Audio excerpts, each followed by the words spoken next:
Hola a todos, bienvenidos a nuestra quinta clase de la asignatura Evaluación y Planificación del Fitness. Para iniciar esta clase vamos a hacer un breve recordatorio de lo que estuvimos conversando la clase pasada que trató sobre evaluación de la fuerza, ¿cierto? Lo primero que nosotros tratamos en esa clase fue la definición de fuerza muscular, que en este caso es la fuerza aplicada, ¿cierto? Porque si nosotros hablamos simplemente de fuerza, tendríamos que hablar de la definición física de esta, pero en nuestro caso conversamos o normalmente tratamos el tema de fuerza muscular y dijimos que esta se definía como la capacidad que tiene el sistema neuromuscular de desarrollar tensión contra una carga y así lograr superarla, contrarrestarla o vencerla, ¿cierto? Y hablábamos también de las manifestaciones de la fuerza que tenemos, ¿cierto? Dijimos que tenemos las manifestaciones estáticas y las manifestaciones dinámicas, donde teníamos la diferencia entre que las estáticas tenían la característica de que un músculo al momento de generar tensión, este músculo mantenía su longitud,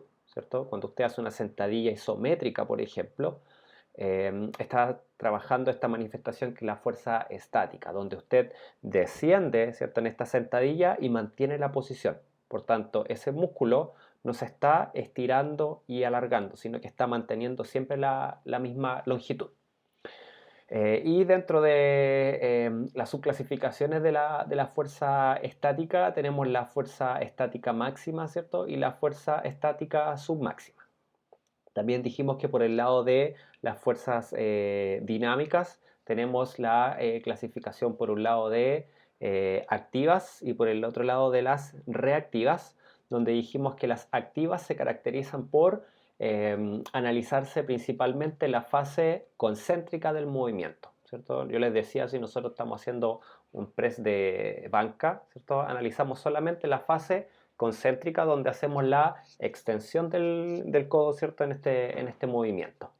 En cambio, cuando nosotros analizamos las manifestaciones de tipo reactivas, son aquellos movimientos en que previo a la fase concéntrica viene una fase excéntrica. Y eso lo vamos a ver normalmente en ejercicios o movimientos como los lanzamientos, ¿cierto? Fase excéntrica, fase concéntrica.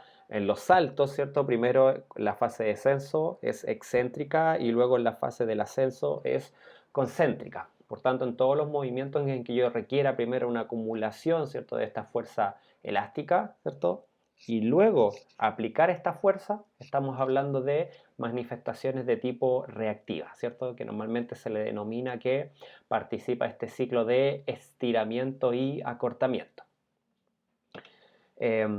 También por parte de esta clase conversamos sobre los tipos de evaluaciones simples o las más comunes que nosotros podemos aplicar al momento de querer medir la fuerza de una persona, ¿cierto? Dijimos que para poder nosotros medir la fuerza máxima de una persona, una de las pruebas que tenemos es el 1RM, ¿cierto? Y este 1RM nos va a entregar cuál es el máximo peso que puede levantar la persona en un solo movimiento para un ejercicio determinado, ¿cierto? Y dijimos que cada ejercicio, cada movimiento tiene su propio RM. No puedo utilizar yo el RM de sentadilla para conocer, por ejemplo, el RM de press de banca, ¿cierto? O conociendo el de press de banca no puedo estimar en este caso cuál es el de jalón, ¿cierto? O el de remo, ¿ya? Entonces la idea es que cuando uno necesite evaluar un RM a un movimiento específico, tiene que evaluar el RM para ese ejercicio, ¿ya? Entonces, a pesar de que requiera un poco de tiempo esta evaluación, igual es necesario poder evaluarlo por segmentos corporales, ¿cierto? Por movimientos.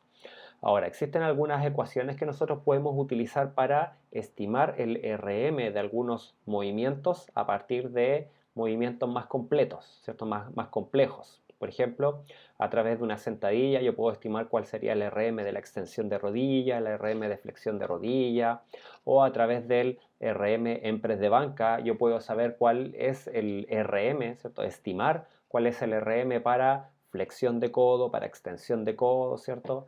Pero esto va a ser tratado en otras asignaturas, ¿ya? Por ejemplo, en la asignatura de entrenamiento de la fuerza se tratará de forma más específica ese punto. ¿Ya? Aquí que nos interesa conocer cuál es la evaluación más simple, ¿cierto? En este caso para conocer la fuerza máxima, que es a través de este test de un RM.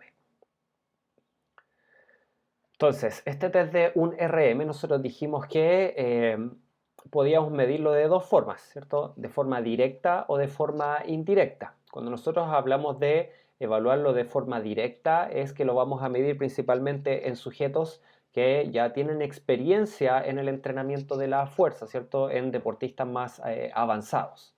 ¿Por qué? Porque tiene la característica de cuando yo, por ejemplo, evalúo el RM en estos sujetos, voy a evaluar el 1 RM, o sea, cuánto es el máximo peso que puede levantar, ¿cierto? En un solo movimiento. Pero el riesgo en ese tipo de evaluaciones es muy alto. Por tanto, necesitábamos que el sujeto conozca bien la técnica, conozca muy bien cómo responde su cuerpo ante este tipo de ejercicios, ¿cierto? Ante este tipo de pruebas, y que el sujeto sepa cómo responder en caso de que vaya a ocurrir algún accidente, ¿cierto? A diferencia de las personas que son más novatas, ¿cierto? Que son más inexpertas en el entrenamiento de la fuerza, no conocen bien la técnica, ¿cierto? No conocen cómo responden bien su cuerpo, y ante una situación de alguna posible caída de ellos o del implemento que están utilizando, no saben cómo responder, ¿ya? Por tanto, en las personas que son más iniciadas en el entrenamiento de la fuerza, dijimos que aplicaríamos un RM indirecto, ¿cierto? A través de la utilización de ecuaciones para determinar cuál sería un RM, ¿cierto?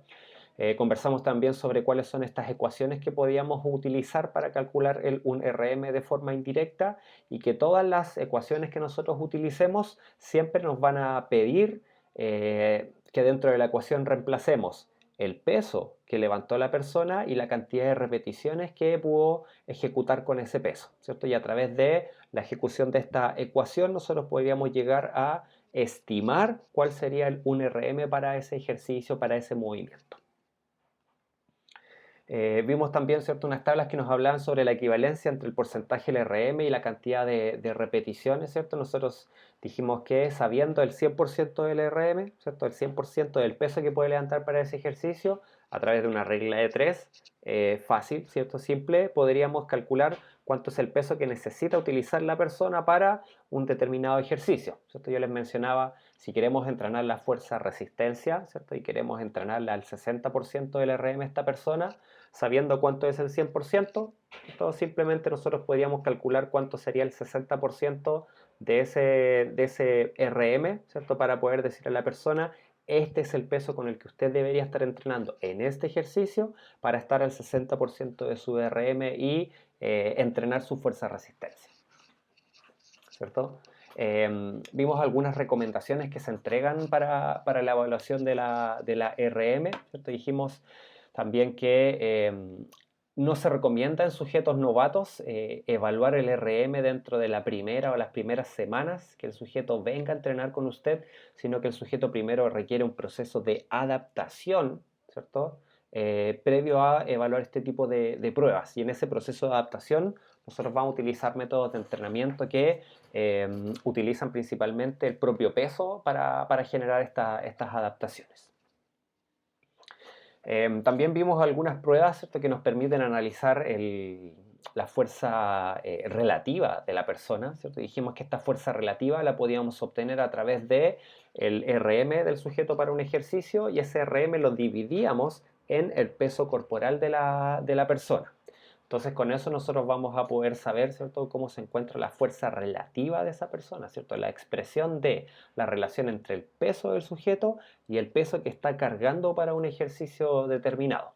Donde dijimos que a través de estos 6 ejercicios, ¿cierto?, que eran press de banca, el curl de bíceps, el jalón polea alta, prensa de piernas, extensión de piernas y flexión de piernas, podríamos nosotros determinar, ¿cierto?, cómo se encuentra la fuerza relativa de esta persona, ¿cierto? Donde dijimos que si la persona cumplía con el puntaje 10 de cada uno de estos ejercicios, significa que obtenía el puntaje máximo 60 puntos, y nosotros diríamos que tiene un nivel de fuerza excelente, ¿cierto? Y así lo vamos a ir clasificando según el resultado que obtenemos, según esta tablita de valoración. También nosotros podemos valorar la fuerza resistencia, ¿cierto? La resistencia muscular dinámica de las personas a través de este test que nos pide realizar 7 ejercicios. Y este test nos pide que a través de estos 7 ejercicios utilicemos un porcentaje específico del peso corporal del sujeto, ¿cierto? Entonces, si en el ejercicio de curl de bíceps, ¿cierto? Curl de bíceps para hombres nos dice trabajar con el 33% del peso corporal, significa que primero debemos conocer el peso de la persona, calculamos el 33% del peso del sujeto y ese es el peso que va a tener que levantar para el curl de bíceps, ¿cierto? Entonces, para cada uno de estos 6 ejercicios, más el de abdominal, que en el caso de abdominales no necesita un peso, una carga externa, ¿cierto? Nos determina cuál es el porcentaje del peso corporal a trabajar. Entonces, este test nos pide que la persona ojalá realice entre 12 a 15 repeticiones, ¿ya? Entonces, si la persona en este mismo ejercicio de curl de bíceps, ¿cierto? Este hombre que está trabajando con el 33% de su peso corporal realiza, por ejemplo, solo 8 repeticiones, nosotros anotamos solamente las 8 repeticiones y ese es el intento, ¿cierto? Único del sujeto. Ahora, si el sujeto con ese peso puede realizar 20, 30 repeticiones, nosotros vamos a anotar solamente el máximo que son 15 repeticiones, no más que eso, ¿ya? Entonces para estos 7 ejercicios vamos a ir anotando la cantidad de repeticiones que puedo ir realizando y al final sumamos la cantidad total de repeticiones. Y esa sumatoria total la vamos a buscar en esta tablita de valoración que nos dice que si está entre 91 y 105 repeticiones, significa que tiene un excelente nivel de fitness muscular, ¿ya? Y así vamos a ir obviamente bajando el nivel dependiendo del resultado que obtiene el sujeto. También conversamos sobre lo que era la dinamometría manual, que dijimos que era esta prueba en la cual nosotros vamos a generar una fuerza de presión manual en el dinamómetro, ¿cierto? Y la idea de esta prueba es valorar la fuerza isométrica de las personas, ¿cierto? Esta manifestación de fuerza estática, ¿ya? Entonces, ese es un breve resumen de lo que nosotros vimos en la clase anterior sobre evaluación de la fuerza. ¿Cuál es el tema a tratar el día de hoy? Es la evaluación de la capacidad aeróbica. Entonces, para iniciar, tenemos que conocer qué es la capacidad aeróbica, ¿cierto? ¿Qué es esta capacidad tanto psíquica como física de soportar una carga de entrenamiento durante un tiempo prolongado? ¿Ya? Eso es, en palabras simples, la resistencia aeróbica, ¿cierto? Esta capacidad de resistir, tanto psíquica como físicamente, una carga de entrenamiento durante un tiempo prolongado. Y lo más probable es que a través de este entrenamiento al final se provoque un cansancio, ¿cierto? Se provoque una fatiga, donde se va a ver principalmente a través de la pérdida del rendimiento y que en algunos casos llega a ser insuperable, pero mientras mejor sea la capacidad aeróbica, mientras mejor sea esta resistencia cardiovascular de la persona, esta fatiga va a aparecer lo más tardíamente posible, ¿ya? Entonces, mientras menos entrenada una persona, más pronto aparecerá esta fatiga. Mientras mejor entrenada esté esta persona, mientras mejor resistencia tenga esta persona, mayor va a ser el tiempo en que va a poder entrenar y más tardíamente va a aparecer esta fatiga. Entonces, recuerden que todo esto que yo les estoy conversando está en el PPT que ya está cargado en el AVA, ¿ya? Entonces, una de las formas de clasificar esta resistencia aeróbica es a través de la dependencia de la vía energética. Entonces, nosotros como vía energética tenemos principalmente la vía aeróbica y la vía anaeróbica. Cuando nosotros hablamos de la vía aeróbica es cuando estamos hablando de ejercicios o entrenamiento que van más allá de los 2 minutos y medio, ¿ya? Y donde se utiliza principalmente para la obtención de la energía la glucosa por vía aeróbica, como dice su nombre, y también cuando utilizamos los lípidos, ¿cierto? Las grasas. Y por el otro lado tenemos los ejercicios denominados como los anaeróbicos, ¿cierto? Y estos ejercicios anaeróbicos o la resistencia anaeróbica es principalmente cuando nosotros realizamos ejercicios que son de corta duración, ¿ya?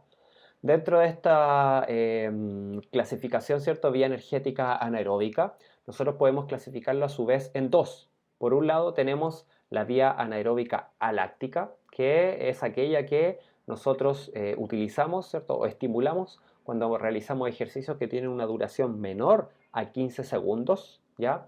Y que utiliza principalmente como sustrato energético el ATP y la fosfocreatina, ¿ya? Y por el otro lado tenemos como vía energética anaeróbica, ¿cierto? Láctica, cuando nosotros utilizamos para el aporte energético como molécula, en este caso, la glucosa, ¿ya? Y que como molécula final que se obtiene es el lactato, por eso se le denomina como vía anaeróbica láctica.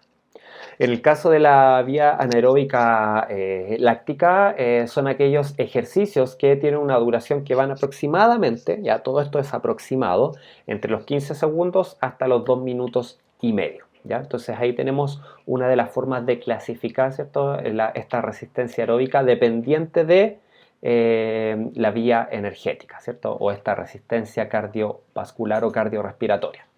Entonces, algunas de las consideraciones que nosotros debemos tener al momento de generar estas pruebas, ¿cierto? De aplicar estos test de resistencia cardiorrespiratoria, primero es que el esfuerzo debe ser, ojalá, prolongado en el tiempo, ¿ya? Normalmente los test para evaluar la resistencia cardiovascular son aquellos test que tienen una duración de al menos 5 minutos y que tienen una duración máxima de 15 minutos, ¿ya? Ese es el rango normal que se da entre las diferentes pruebas de la resistencia cardiovascular, entre los 5 a los 15 minutos.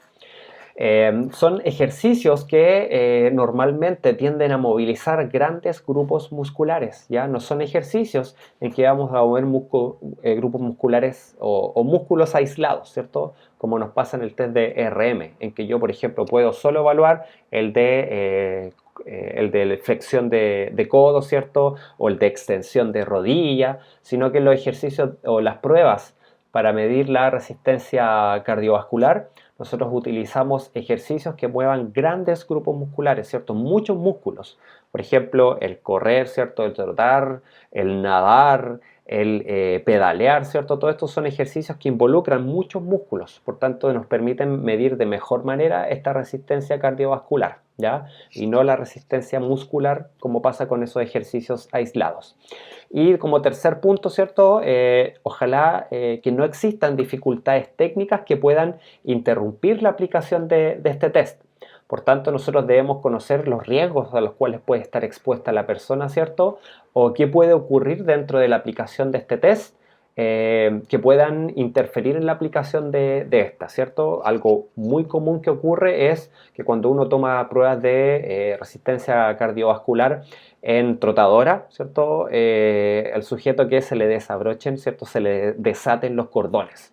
Por tanto, asegurarnos que cuando el sujeto va a iniciar la prueba, ¿cierto? Que se haya atado muy bien los cordones, ¿cierto? Hacerle quizás un doble nudo de manera tal que el sujeto cuando esté, ¿cierto? Trotando no tenga que detenerse por tener que atarse los cordones, ¿ya? Esa es una recomendación bastante simple. Existen bastantes otras dificultades técnicas que pueden aparecer, pero esa es como la más recurrente, ¿cierto? Y nosotros como aplicadores de estas técnicas, ¿cierto? Aplicadores de estas evaluaciones, también asegurarnos de poseer todos los instrumentos y los materiales que necesitamos, ¿cierto? Si necesito un metrónomo, si necesito un cronómetro, si necesito una planilla, si necesito lápiz, si necesito, ¿cierto? Lo que pida el test, tenerlo todo a mano con el fin de que no tengamos que interrumpir la aplicación de estas pruebas. En la mayoría de los test indirectos para evaluar la resistencia cardiovascular, uno de los factores que nos van a pedir siempre para calcular finalmente este consumo máximo de oxígeno es la frecuencia cardíaca del sujeto al terminar la prueba. Entonces, para nosotros poder determinar la frecuencia cardíaca, lo que tenemos que hacer es medirlo durante 10 segundos, ¿cierto? Y puede ser en las arterias, ojalá, más cercanas a la piel. Entonces, arterias como por ejemplo la carótida, ¿cierto? O la arteria radial son las que más se tienden a utilizar para medir la frecuencia cardíaca. Ahora, si esta persona, ¿cierto? Este evaluador o este deportista tiene algún instrumento para medir la frecuencia cardíaca, ¿cierto? Como estos monitores cardíacos, ¿cierto? Que uno puede medirlo fácilmente a través de este reloj con la banda telemétrica que va acá al pecho. Nos entrega el valor inmediato. Pero si no tenemos estos instrumentos, podemos medirlo, ¿cierto? En las arterias más cercanas a la piel y a través de la medición de la cantidad de pulsos en 10 segundos, ¿cierto? Si nosotros el resultado que nos dé lo multiplicamos por 6, podríamos saber cuál es la frecuencia cardíaca para esta persona. Pero si estamos en estado de reposo, la recomendación normalmente es que lo midamos en 15 segundos, ¿cierto? Tomamos durante 15 segundos y la cantidad de pulsos que nos dé lo vamos a multiplicar por 4. Y eso sería nuestra frecuencia cardíaca en reposo. Que hay varios test, varias pruebas que nos piden tanto la de reposo así como la de ejercicio, ¿ya? Entonces, si es en reposo, la medimos durante 15 segundos. Si es en ejercicio físico, lo vamos a medir durante 10 segundos, ¿ya? Entonces, yo les hablaba recién que lo que logramos obtener con todas estas pruebas es el consumo máximo de oxígeno de la persona.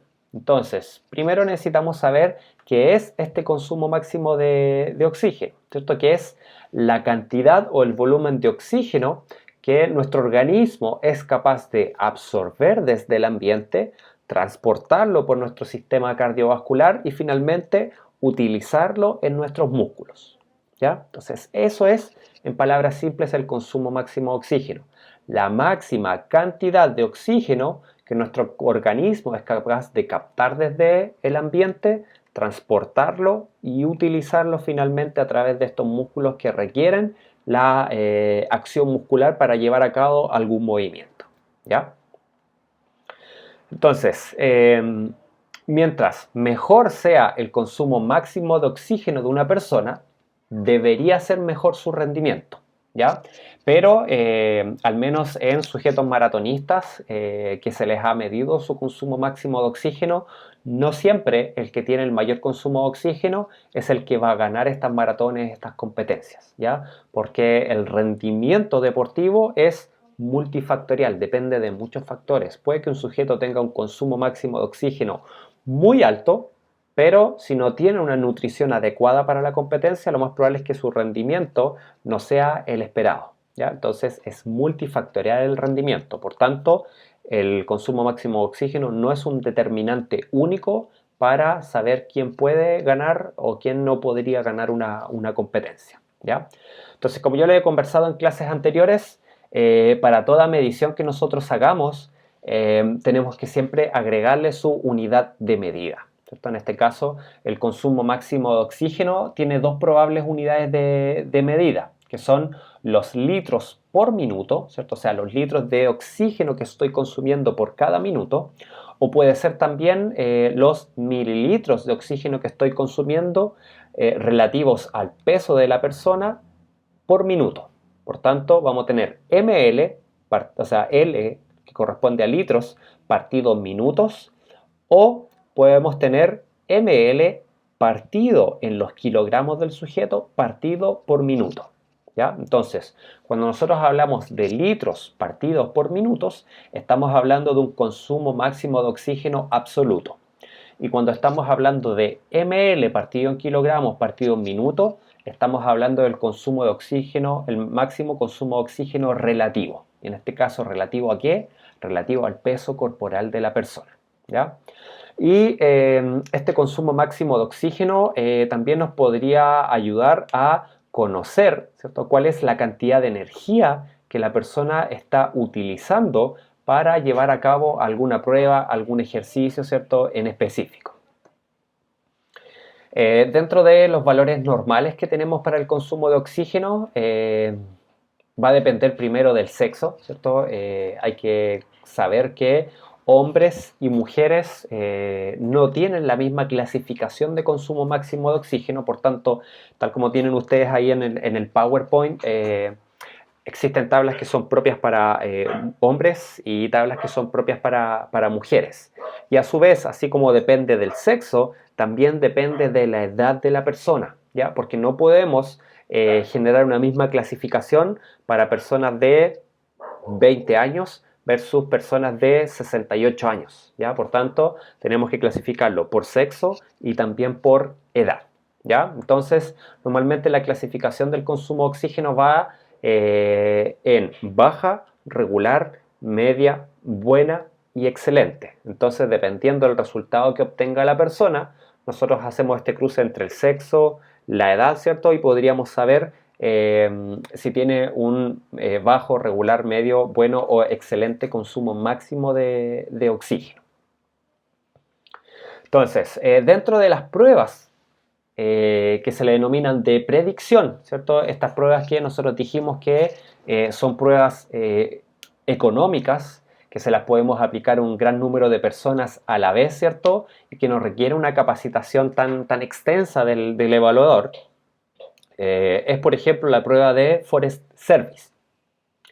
Esta prueba de Forest Service, tal como tienen, recuerden ustedes ahí en su presentación ya cargada en el ABA, es un test de los que se le denominan pruebas de escalón. ¿Por qué? Porque requieren un escalón de una altura determinada, ¿cierto? Que puede ser un banco, puede ser un piso, pero tienen medidas que son específicas. O sea, si el test nos dice que, por ejemplo, en este mismo de Forest Service, tiene que ser de 38 centímetros para hombres y de 33 centímetros para mujeres, no puede utilizar otra medida, ¿ya? Porque el test fue diseñado de esa medida y las valoraciones e interpretaciones finales son con esas medidas de los escalones. Entonces, si yo en mi casa, por ejemplo, tengo un escalón que mide 40 centímetros, un banco de 40 centímetros, no podría utilizarlo en esta prueba, ¿cierto? En la prueba de Forest Service. Pero sí hay otras pruebas de escalón que nos piden bancos de 40, 41 centímetros, ¿ya? Ahí no habría problema en utilizarlo, pero para este tienen que ser las medidas específicas, ¿ya? Entonces, ¿qué nos dice este test de Forest Service? Que es una prueba de escalón y que para los hombres tiene que ser de 38 centímetros y para las mujeres tiene que ser de 33 centímetros. También nos dice que el tiempo de duración es de 5 minutos. Entonces, la persona lo que tiene que hacer es, a través de un metrónomo que nos va a ir marcando el tiempo, ¿cierto? Tenemos que configurarlo en 90 bits por minuto. Entonces, la persona, ¿qué tiene que hacer? Tiene que subir y bajar este escalón, ¿cierto? Durante estos 5 minutos a 90 bits por minuto. Entonces, una vez que la persona termina de aplicar el test, ¿cierto? Termina el quinto minuto de aplicación, obviamente tiene que bajarse del escalón e inmediatamente terminado el test, ¿cierto? Descansa 15 segundos y nosotros lo que vamos a hacer es, al terminado los 15 segundos de descanso, vamos a medir la frecuencia cardíaca, en este caso el pulso, durante 15 segundos. ¿Ya? Eso es lo que nos dice el test como protocolo. La persona termina el quinto minuto, se sienta en este caso, ¿cierto? En el mismo escalón y descansa estos 15 segundos. Terminados los 15 segundos, contamos inmediatamente el pulso en 15 segundos y el resultado que nosotros vamos a obtener lo tenemos que buscar en la tabla de valoración, ¿cierto? Que tiene este test, ¿cierto? Hay varios tests que tienen tablas de valoración propias, pero van a haber otros que tienen la tabla de valoración genérica, que es la tabla de consumo máximo de oxígeno. Entonces, en este caso, este test de Forest Service lo que nos pide es que relacionemos el peso corporal del sujeto, ¿cierto?, con la cantidad de pulsos que obtuvo durante los 15 segundos. Entonces, nosotros dentro de esta tabla de valoración tenemos, por un lado, la cantidad de pulsaciones en estos 15 segundos y tenemos por el otro lado el peso de la persona, pero también está dividido en esta tabla de hombres y mujeres. Entonces, lo que tenemos que hacer es el cruce de los datos. Por ejemplo, si una persona obtuvo 27 pulsaciones y esta persona pesa 68 kilos, tenemos que hacer el cruce, ¿cierto? La cantidad de pulsaciones versus el peso de la persona, y donde se nos cruzan ambos datos, ahí obtenemos el consumo máximo de oxígeno de esta persona. Y una vez sabiendo cuánto fue el consumo máximo de oxígeno, lo vamos a buscar en la tabla de valoración de consumo máximo de oxígeno. ¿Ya? Esa es la forma en que nosotros deberíamos interpretar este test, esta prueba. Otro test también que nosotros podemos aplicar en este caso es el test de caminata, ¿cierto? El test de andar de Rockport, que es un test que consiste simplemente en caminar durante un tiempo prolongado. ¿Qué nos dice este protocolo? Que la persona tiene que caminar una milla, ¿ya? ¿Cuánto es en metros, cierto? Que corresponde a la medida que nosotros utilizamos, ¿cierto? La unidad de medida son 1609 metros, ¿ya? Entonces esta persona tiene que caminar durante estos 1609 metros y una vez terminada la prueba, lo que tenemos que hacer es medir su frecuencia cardíaca, ¿ya? Durante, habíamos dicho, ¿cierto? 10 segundos y el resultado que obtenemos nosotros lo vamos a multiplicar por 6. Y el resultado que nos da va a ser la frecuencia cardíaca de esta persona al terminar el test. Y lo otro que necesitamos anotar es el tiempo que la persona demoró en terminar estos 1609 metros. Y tenemos que anotarlo en minutos y en segundos, ¿ya? Ambos valores son necesarios. ¿Por qué nosotros necesitamos obtener estos valores? Porque dentro de la ecuación que nos pide este test para calcular el consumo máximo de oxígeno, en este caso el resultado que nos da esta ecuación es un consumo de oxígeno relativo, ¿cierto? Porque el resultado que nos va a dar es en mililitros partido en kilogramos partido por minuto. ¿Qué otros datos nos va a pedir además de la frecuencia cardíaca y el tiempo que demoró la persona en terminar estos 1609 metros? Nos va a pedir el sexo, ¿cierto? Si es hombre o si es mujer. Nos va a pedir también la masa corporal, o sea, el peso de la persona. Nos va a pedir también el tiempo que demoró y la frecuencia cardíaca, ¿ya? Entonces, en base a todos esos datos, nosotros vamos a poder calcular a través de esta ecuación cuánto fue el consumo máximo de oxígeno de esta persona. Entonces, estos dos test, ¿cierto? Que yo les he conversado brevemente, a pesar de que existen muchas otras pruebas, pero estas son las principales que nosotros vamos a aplicar en nuestra clase práctica presencial, tienen la característica de que no necesitamos tener implementos tan caros, sino que, por ejemplo, en el de Forest Service, ¿cierto? Si nos pide un metrónomo, hoy día todos los smartphones, ¿cierto? Todos nuestros teléfonos, nosotros podemos descargarle un metrónomo, ¿cierto? Y a través de este metrónomo que nos va a ir marcando el ritmo, ¿cierto? Podemos hacer la aplicación de la prueba y buscar ojalá algún escalón que tenga medidas como nos pide el protocolo. Si es hombre, 38 centímetros, si es hombre, si es mujer, 33 centímetros, ¿ya? Y en la prueba de andar de Rockport, o también conocido como el test de la milla, lo único que necesitamos es que la persona recorra, ¿cierto? 1609 metros en total. Pero para esto primero tenemos que saber cuánto es la distancia que nosotros tenemos para poder aplicar este test. Porque si yo lo voy a aplicar, por ejemplo, en la calle donde yo vivo, y voy a determinar un recorrido específico, ¿cierto? Que parta de este punto, ¿cierto? Del recorrido completo y vuelva a pasar por el punto de inicio, tengo que saber cuánto mide ese recorrido total, ¿cierto? Y ese recorrido total yo lo tengo que dividir, ¿cierto? Por los 1609 metros para saber cuántas vueltas tiene que dar la persona a ese recorrido para concretar este recorrido total que son los 1609 metros, ¿ya? Y lo demás que nos pide este test, ¿cierto? Este test de Rockport es datos como el peso corporal, ¿cierto? El género del sujeto. Por tanto, lo otro que nos pide no requerimos de tantos instrumentos, ¿cierto? De tantos insumos. Por tanto, en este test vamos a requerir principalmente un cronómetro para saber el tiempo total que demoró, así como también para poder saber cuándo pasan los 10 segundos para obtener el pulso. Y lo demás es una planilla para anotar los datos, un lápiz con el cual vamos a anotar los datos.